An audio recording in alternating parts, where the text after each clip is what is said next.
Good morning, everybody. How are the CTC Eagles today?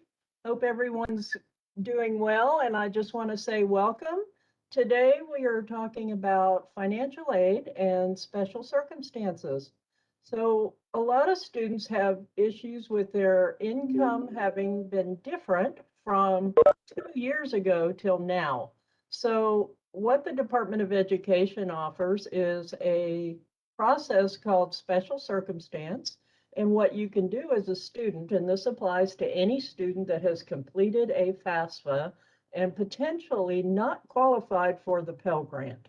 So the reason we do the special circumstance is to change your income to reflect where you are current year.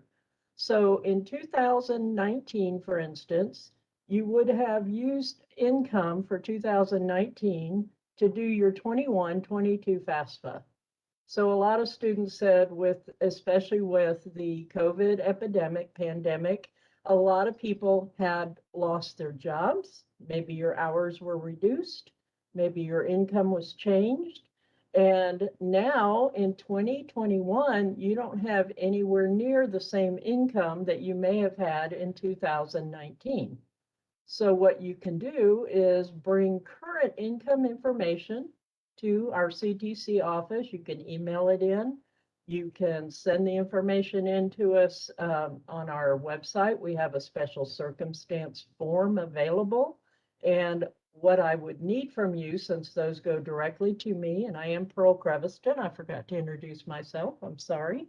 I am the director here in the Financial Aid Office, and I'm also joined today by Lucette Brett. She's over in the other Brady Bunch window waving at us.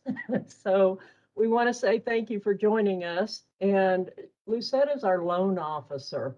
So if I do a special circumstance and you also had student loans, it may impact the amount of loans that you're eligible for, especially if you did not receive Pell the first time. And now all of a sudden, because your income's lower, you qualify for the Pell Grant. So Lucette and I would try to talk you out of some of your loans potentially, because if you're getting free money from the government, you don't want to have to borrow any more than you need. So Lucette also does our loans, and she'll be conducting several of these. So she's someone you're going to see in a lot of these presentations. So having introduced ourselves, let me get back to what we were talking about on the special circumstance. If your parents, for instance, you're a dependent student and your parents' circumstances have changed, then the special circumstance may benefit you as well. So what you would need to do is complete the special circumstance and have your parents sign the special circumstance with you and provide documentation showing what's different now as to what it was in 2019. So for financial aid, your income, your Pell Grant is based on need in your household. So if you had higher income in 19 than you do now, you would have more need in your household in 2021. So we can always look at that and adjust for that. And we highly encourage you to do a special circumstance in that case to see if you could potentially qualify for Pell Grant. Once that form is completed and submitted, I will take that information and go back to the FAFSA that you actually completed online with the Department of Education, and I will go in and make adjustments to the income information and align it with where you are today, for instance, so that we could see what would happen. I will then submit that back to the Department of Education. You would not do that yourselves. You would not go in and revise your FAFSA. You'd want to let me do that. And the reason is because if you make changes, it could select your file for another verification process, which could take longer. If I make changes as an administrative professional with the Department of Education, they'll simply process the changes straight through. That FAFSA will then come back. And when we say that, I mean, it's coming, we've submitted it to Department of Education, and then they're going to send that information back. Then when you look at your award notice on WebAdvisor Student Self-Serve, you will see a change, and it will hopefully qualify you for more Pell Grant. So what happens if it doesn't make a difference or it doesn't help you in any way? Or maybe your income changed in such a way that it goes up and it makes you less eligible than you are now. In those cases, I will not process the special circumstance. So I would contact you directly, usually by phone, and let you know that it is not going to help your situation, and I would decline that process altogether. So it will never hurt you to do a special circumstance, and it could potentially benefit you. So under the financial aid rules for COVID and for all of the grant money and for all of the financial aid processing, a lot of things have changed this year. And Department of Ed highly encourages students to reach out to schools, especially if they're in a situation with less income. And this is the process that we are referring to. Two of the other awards that I would like to talk to you about today are Carissa. Many of you out there have already applied for the Carissa grant and have been awarded up to $500. We're still awarding that aid until it is exhausted. Right now, we have money for summer 2, and starting in the fall, we will also award the remaining amount of Carissa. And then the second grant is going to be referred to as ARP, and it is the American Relief Program that is supposed to help give you free additional aid. This money is not part of your FAFSA process. It does not require that you do a FAFSA application. You will need to apply for this grant, and we are hoping to have that put out on the CTC website later on this week. So we're in our final stages of testing the application to make sure everything's working. And then that grant can be awarded for up to $2,000 additional dollars if you are a full-time student taking 12 credit hours or more. If you are part-time, for instance, and you're only taking 6 hours, then you would only receive about $1,000. And that money works just like the Carissa funding. It is sent directly to the student. So you do not receive Carissa or the new ARP grant for your tuition and charges. And if for some reason you decide you want that applied to outstanding charges, you have to contact the business office and let them know you want that money applied directly to your account rather than sent to you. But as a rule, once we award these grants, they're issued each week. On Wednesday, the business office cuts balance, and what they'll do is if you've signed up for direct deposit, which I highly recommend all students do when they're receiving aid, is sign up for direct deposit on Students Self-Serve under the financial section, and it'll say enter banking information.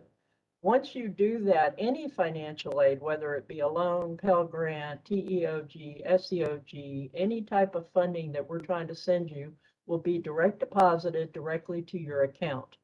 The main reason I recommend that is because we have a very transient population at CTC, people living all over the world, a lot of military people that move unexpectedly. And at least that way, your money is always going to be sent to your account and not a check being mailed to you. However, if for whatever reason you choose not to sign up for direct deposit, balances will be mailed directly to you. So whether it's Carissa funding or the ARP grant, we will send those directly to the student unless the student asks otherwise to have it applied to charges. So at this time, I don't know if there are any questions. Lucette, I think last week you had a few questions about a special circumstance. Did you want to bring those up or talk about those? Absolutely. Can you hear me? Just barely. I don't know why. Well, it probably has something to do with the lawnmower that's There we behind go. me. So if I'm a student and I get divorced, is that a special circumstance? Actually, a divorce is not typically a special circumstance, and the reason is Department of Education does not allow for a change in marital status within the same academic year.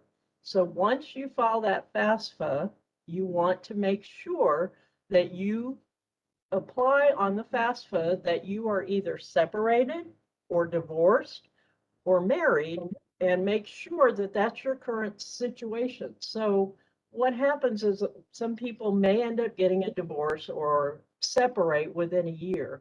So technically, and for tax purposes and all other reasons, you're legally still married. So on the FAFSA itself, if you answer that you're married there's two marital status questions. If you answer married on both of those, we cannot exclude a spouse's income. So what happens is, even though you may be separated, you may have issues where you're not speaking to each other, it may be hard to get this information from a spouse, it becomes an issue of you not being able to complete a FAFSA because a spouse may not cooperate after the fact. So we cannot adjust for marital status on a special circumstance. However, when you complete the FAFSA that year, you want to indicate on there that yes, maybe on the first question you are legally married, but on the second marital status question, there is place in there for you to enter that you are separated. That allows us to remove that spouse's income. Good question. Trying to think if there's any other. Yes, Well, I have please. another one. What if I'm military and I was deployed and my income is different because I'm not deployed this year, but I was during the time when I filled out the income tax information? That's a good one. We have that quite often. So a military member, what usually happens on a military member is combat pay, for instance, when you're deployed, is not taxable income. It is also not required to be put on the FAFSA. Even as untaxed income, it does not count at all. So what a lot of soldiers will do is they're looking at their W-2 and they see clearly on there the untaxed income portion, and they'll add that to a FAFSA, which makes them ineligible because normally the combat pay will be much higher than what they're getting when they're not deployed. So what they may want to do is a special circumstance to have that combat pay taken out. So it is not taxable income. It is not to be used on the FAFSA application. So that would be a perfect example of when you would want to do a special circumstance. Another one I just thought of is if there is a household change. For instance, you had 5 people in your household, you're a student in school, and 3 people moved out. Maybe you had triplets, they all got married and they left home. Okay, so now you only have 2 people left in your household. You would want to do a special circumstance in that case to see what you could qualify for based on a different circumstance in your household. But generally, the more people you have in your household, the higher your EFC is, and your EFC is expected family contribution, and that's what controls the amount of aid that you qualify for. So a lot of times I'll get a request for a special circumstance, and a student will come in and say, well, my best friend and I are both in the Army. We both make exactly the same amount of money. He qualified for a full Pell Grant and I didn't. So in those cases, there's many reasons for that. So your best friend and you may both be in the Army. You may exactly the same amount of income, but he may have a wife and 2 children and you're single. So that makes a huge difference, and that's something people don't always understand. It's not just the amount of income in your household, it's the amount of income that's being used to support how many people. So if it's just a single person in the household and they make more than about $16,000 a year, they don't qualify for the Pell Grant financial aid at all. So usually we will not do a special circumstance in those cases. I will look at the income. I will make a determination as to whether or not it'll help you or if it'll hurt you.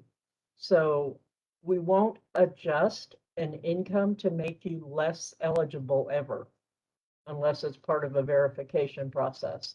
But the special circumstance is supposed to be done only after you've completed your FAFSA and been awarded whatever aid you qualify for. And then what my job would be is to see if I could qualify you for more aid or different types of aid. So Lucette looks like she's got another question. I get lots of questions. What if I'm say 21 years old, but I become homeless? Oh, okay, Is that's a that good special question. circumstance? So you're 21 years old and you became homeless. That's an interesting question. So students say, where were you living before, Lucette? Were you with your parents in their household? And I was. then you got basically tossed out of your household, which happens sometimes when we don't always get along. So unfortunately, in that case, it would not help you to do a special circumstance, and here's the reason why. When the FAFSA was completed and you were living with your parents in their household, or even if you were in your own apartment, not living with them, the issue is you're still 21 and you're not 24. So you are required to use parent information until you're 24 years old. So some of the exceptions to that are, were you active duty military? No. So in a situation, are you a single parent supporting children on your own and working independently? No. So that wouldn't help. Another one is, were you an orphan ward of the court in foster care? No. So unfortunately, those are the exceptions to the rule of 24 years of age. So in your case, the only aid you could potentially get in a case where your parents, if your parents are refusing to do the FAFSA with you, then you would only qualify for an unsubsidized student loan. Okay. The homeless issue comes up generally when a student is under the age of 24 and they were homeless or basically on their own in high school. And the high school advisor is aware of that typically and will be able to provide a form to you that indicates that you were homeless in school, you didn't have parent support, you were on your own for many years, even the last year or two. We can do a special circumstance in those cases, but that type of special circumstance would then be called an independency override, because we're trying to make you an independent student on your own without parent support. So that's a different type of special circumstance, but it definitely is one that is valid. And if you were homeless in school and parents some students don't know where their parents are. They're homeless for a reason, and you want to come talk to me. So get in touch with financial aid office in either case to determine, is there a way for you to become an independent student with that special circumstance, or is it simply a income change that would qualify you for that special circumstance? So, Okay, I have one more. oh, good. So if I was married and I got a divorce, and this time I'm filing single, but my spouse and I support our children 50-50, am I allowed to claim them on my FAFSA? That we see quite often, and it depends. So what I'm looking for, it's got to be more than 50% that you are supporting. So in a case, typically what we'll see is children are living with one or the other parent. As a rule, that parent is the one that is supporting those children more than 51%. And that is because they're living in their household, they're paying the utilities, they're buying the groceries and all of that. So in a case where they're not living with you and you want to claim that you are paying more than 51% of their support, we have to have proof of that. So what we want is proof of income that is sent to that household Child support, for instance, is the most common, but sometimes there's no court-ordered child support. So what do you do that way? Then you have to have proof that a spouse, ex-spouse in this case, is receiving funding from you independently on a regular basis.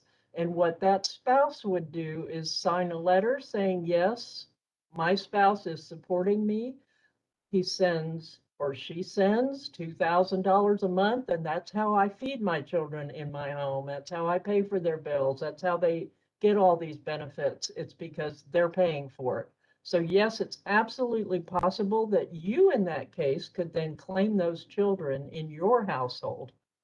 However, I need proof. So you don't usually want to try and do cash that you can't prove. You want to have some sort of checks or some sort of way, money orders maybe, that show proof that you're making regular payments and that that's what it's for. But we will accept a note from another spouse, an ex-spouse, saying that yes, you do provide this money on a regular basis and this is how much income. And if that spouse is not working and has no income of their own, and your income is the only income, then you definitely are supporting those children, even if they're not living in your household. So excellent questions. Thank you very much. That kind of makes this a little bit more interesting to listen to. So are there any questions out there in chat or Facebook or anything that I need to answer? I don't have any in the chat except the one that I was just wondering if you or Lucette could share the special circumstances webpage on your screen just to kind of show those interested students where they need to go and exactly what the page looks like, and so they don't look, so they're not totally lost when they get to that point. Okay, let me see if I can do that. If I'm smart enough, do I just hit the share button on my screen? Yeah, you should hit the share and pull up that screen and pull up that screen only. Yep, let And me then you close can out some of my other ones here, just a Yeah, moment. please. And then when you pull that screen up on your browser, then just when you click share, it'll give you options and just share browser, and that'll be the only page that pops up there. Okay, let me get there from here. I'm closing out a bunch of stuff, just a moment. All right. All right, She's so only doing that because she knows I have way more things open. Well, I can try and share mine and then walk you through it, but I think it'd be easier if you are able to do Okay. it that way. But if not, then let me know and I will. Okay.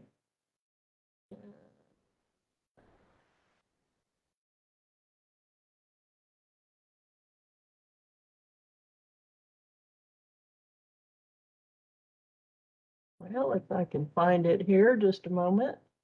Well, while Okay. she's doing that, we want to invite everybody to the Welcome Back Bash that's coming up. Bruce, do you have more information on that you could share? A little bit. It'll be the first week of the fall semester, August 23rd. There's just a whole variety of activities that will be held. There will be an official welcome bash, an outdoor face-to-face event in the campus mall area between the library and the student center. And there'll be different departments with booths and activities and that kind of stuff. So students can pick up information on financial aid or academic information from different departments or other academic and student services such as tutoring and those kind of things. So all of that will be there. There will be a lot of virtual games throughout the week.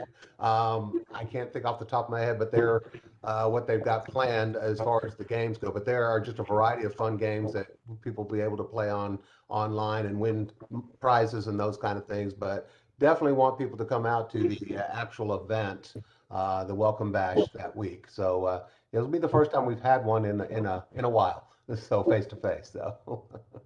So. Okay, I've got the page open, Bruce. I don't know, is it working? Can you see it? Now click the share button, and then if it's your browser, then it'll give you the option to share whatever browser you got, like Firefox or Here it is, share. whatever, and then you click on that, and boom, there you go. All right. So there is a special circumstance form link, and it's also, it shows you the form you can submit itself. So this is on our CTC website. It is under emergency funding because a lot of these are related to the COVID situation, but the special circumstance form is actually fillable. and you can submit this. Once you fill this out, if it's with yourself, it would just be your signature. If it's you and a parent, it's going to be you and a parent's signature. And under the special circumstance, it shows the blank lines. This is where you're going to tell me, why are you doing this? And usually this is because your income is lower in the household. You've had other issues with homelessness, maybe where it could pertain if you're already an independent student and become homeless, lose your job altogether. Anything like that would be reflected in this box.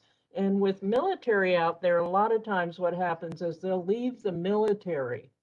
And that's a big adjustment, and it can be a major change in income, especially if you're not retiring. You simply leave the military and your job is changed completely, or you're unemployed right now. So this is the purpose of this form, and this is what it looks like, and it is on our CTC website under the financial aid section. So if I fill that form out, can I upload it to eForms, or do I need to just I email it believe to this one is financial? just printable, and you would send this in via email. And right here at the top is the financial.aid email address, and that comes directly to my inbox. Because what I'll need with this also is any supporting documentation.